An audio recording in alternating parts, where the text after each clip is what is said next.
Investițiile sunt un proces complex care necesită o serie de abilități și cunoștințe. Pentru a avea succes în investiții, este important să ai un plan clar care să te ghideze în luarea deciziilor.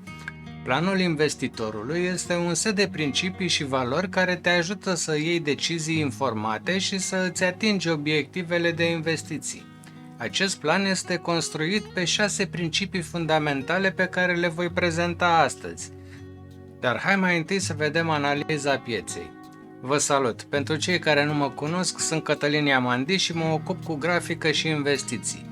Fac acum o scurtă analiză valabilă pe 30 ianuarie 2024, înaintea deschiderii pieței de capital din SUA.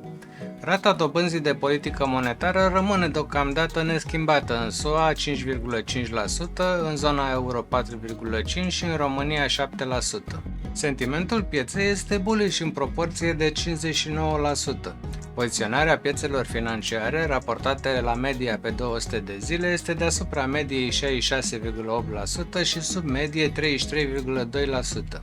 Mâine vom vedea în calendarul economic dacă se menține rata dobânzii de 5,5% în SUA. Probabil nu se va modifica. Analiștii se așteaptă ca această rată să înceapă să fie scăzută de Fed din martie-aprilie. Așa arată toate companiile listate pe piața din SUA. Sunt grupate pe sectoarele de activitate.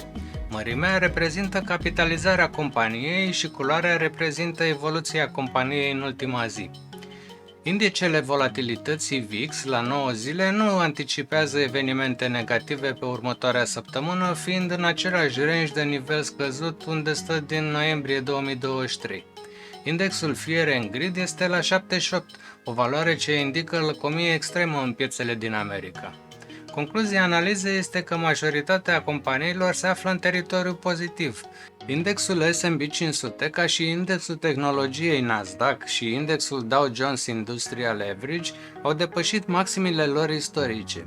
În schimb, indexul companiilor mici, Russell 2000, mai are până la a egala maximul anterior din 8 noiembrie 2021. Fed continuă să scadă masa monetară, adică quantitative tightening. Să revenim la subiectul episodului. Când m-am apucat de investiții, nu aveam o strategie. Încă nu-mi formasem o părere. Lăsați-mi un comentariu. Aveți un plan de investiții? Cum procedați? Investițiile sunt o parte importantă a vieții financiare. Ele pot oferi venituri suplimentare și o modalitate de a vă atinge obiectivele financiare pe termen lung. Cu toate acestea, investițiile pot fi riscante, așa că este important să aveți o strategie clară înainte de a începe să investiți. Trebuie să nu fim supraexpuși riscurilor de diferite feluri, cum sunt săracii fermieri. Adevăratul succes îl consider când reușești să-ți definești un set de reguli de investiții. Implicit o strategie pe care să o poți pune în aplicare pe termen lung și care să-ți aducă randamentele dorite pe termen lung. Când facem un plan de investiții, trebuie să ținem cont de 6 principii fundamentale. Cel mai important este educația. Investitorii de succes sunt cei care se informează constant despre piața de capital. Ei citesc cărți și articole despre investiții, participă la cursuri și seminarii și urmăresc știrile economice. Un alt principiu de aplicat este diversificarea, adică nu spune toate ouăle în același coș. Diversificarea este o strategie de investiții care presupune investirea în mai multe active diferite. Acest lucru ajută la reducerea riscului, deoarece neperformanța unui anumit activ poate fi compensată de performanța altor active.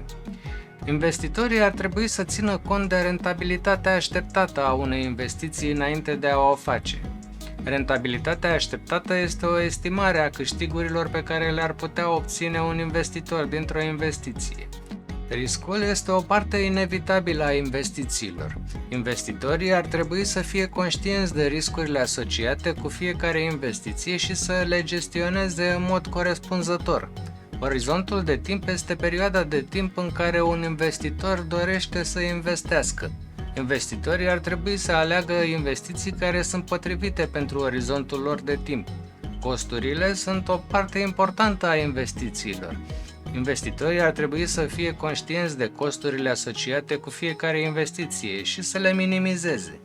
Aceste principii pot fi aplicate în toate etapele procesului de investiții, de la alegerea activelor până la monitorizarea portofoliului. La alegerea activelor, investitorii ar trebui să țină cont de toate cele 6 principii ale planului. Investitorii ar trebui să se informeze despre diferitele tipuri de active disponibile. Diversificarea spune că investițiile ar trebui să fie alese din diferite clase de active, cum ar fi acțiuni, obligațiuni, afaceri, mărfuri și numerar. Investitorii ar trebui să aleagă active care au o rentabilitate așteptată, care să fie aliniată cu obiectivele lor de investiții. Investitorii ar trebui să țină cont de riscul asociat cu fiecare tip de activ. Investitorii ar trebui să aleagă active care sunt potrivite pentru orizontul lor de timp. Sub 3 ani, instrumentul recomandat ar fi obligațiuni. Între 3 și 6 ani se introduc și acțiuni în proporție de 50% și la un orizont de investiții peste 6 ani se recomandă acțiuni. Investitorii ar trebui să ia în considerare costurile asociate cu fiecare tip de activ. Monitorizarea portofoliului este o parte importantă a procesului de investiții. Investitorii ar trebui să monitorizeze performanța portofoliului lor în mod regulat pentru a se asigura că acesta îndeplinește obiectivele lor. Investitorii ar trebui să se informeze despre diferitele instrumente de monitorizare a portofoliului. Investitorii ar trebui să se asigure că portofoliul lor rămâne diversificat și să facă măcar anual o reechilibrare de portofoliu. Investitorii ar trebui să se asigure că portofoliul lor continuă să genereze randamente care sunt aliniate cu obiectivele lor. Investitorii trebuie să se asigure că riscul portofoliului lor rămâne în limite acceptabile. De asemenea, investitorii ar trebui să se asigure că costurile asociate cu portofoliul lor rămân la un nivel acceptabil. Piața de capital din România este în continuă dezvoltare. Acest lucru creează oportunități noi pentru investitori, dar și noi provocări. Piața bursieră românească oferă o varietate de oportunități de investiții, inclusiv acțiuni, obligațiuni și proprietăți. Prin urmare, este important să alegeți investițiile potrivite pentru obiectivele dumneavoastră financiare și pentru nivelul de risc pe care îl puteți tolera. Voi continua să postez relatări pentru playlistul de finanțe pe care vă invit să le vedeți dacă doriți să performați în acest domeniu. Ca de obicei, mulțumesc frumos membrilor care s-au abonat. Apăsați butonul de like dacă ați aflat măcar o informație relevantă și trimiteți acest videoclip persoanelor care ar putea fi interesate să se dezvolte personal și financiar. Activați clopoțelul pentru a fi notificați atunci când postez un episod nou. Vă rog să vă abonați dacă nu ați făcut-o deja pentru a nu pierde videoclipurile viitoare. Ne vedem în următorul episod. O zi plăcută!